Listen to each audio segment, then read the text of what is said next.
In 2004, a single sheet of paper landed on an architect's desk in Chicago. The request written on it seemed like pure fantasy.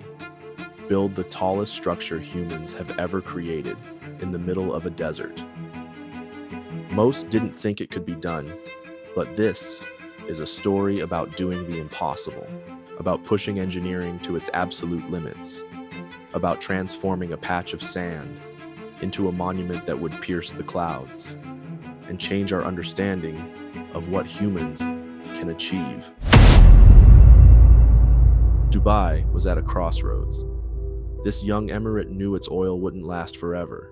While others played it safe, Dubai's leaders made a bet that would seem almost reckless: build a structure so tall, so magnificent, that it would force the world to take notice.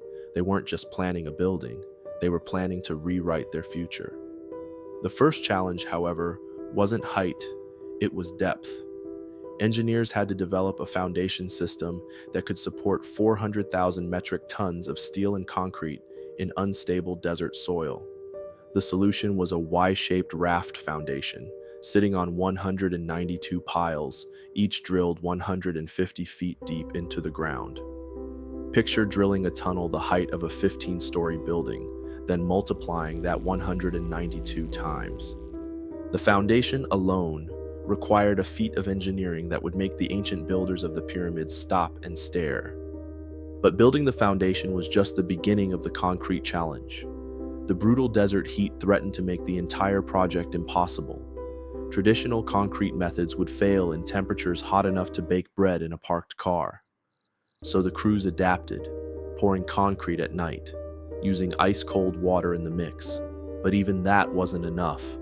The team had to develop something entirely new, a concrete formula that could be pumped to heights never before achieved.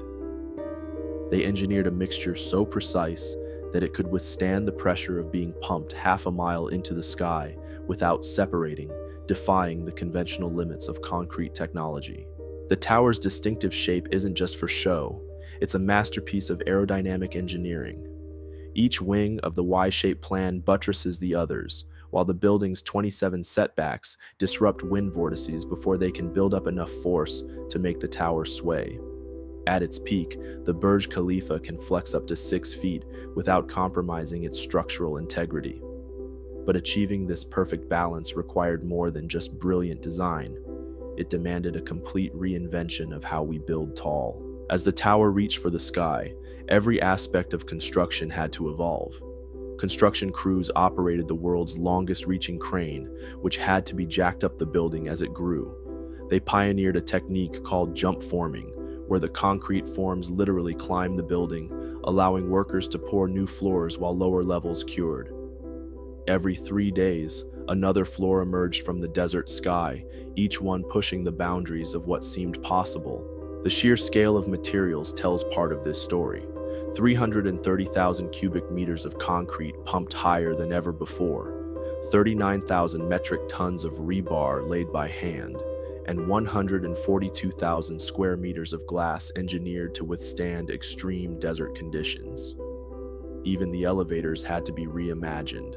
The building's double-deck system can rocket upward at 10 meters per second, a vertical transit system unlike anything before it. Behind these numbers stood thousands of engineers and workers, turning theoretical calculations into reality. Surveyors worked around the clock with millimeter-precise GPS systems, ensuring the tower rose perfectly straight. Concrete experts tested thousands of mixtures until they found the perfect formula. Wind engineers spent 4,000 hours in wind tunnels, testing 40 different configurations until they understood exactly how this giant would interact with the desert winds. All of these innovations came together to create something unprecedented, a structure that soars 2,717 feet into the sky while completely reimagining what's possible in construction. The buttressed core, the Y-shaped plan, the spiraling setbacks, each element represents not just a solution to an engineering challenge, but a breakthrough in construction technology. Today, the Burj Khalifa stands as more than just the world's tallest building. It's a vertical encyclopedia of construction innovation, where every floor tells a story of problem solving and persistence. It proves that with enough ingenuity, determination, and precise engineering, we can build things that seem impossible. And as construction crews around the world tackle ever more ambitious projects, they look to the Burj Khalifa not just with awe, but with the knowledge that whatever challenge they face, there's always a solution waiting to be engineered.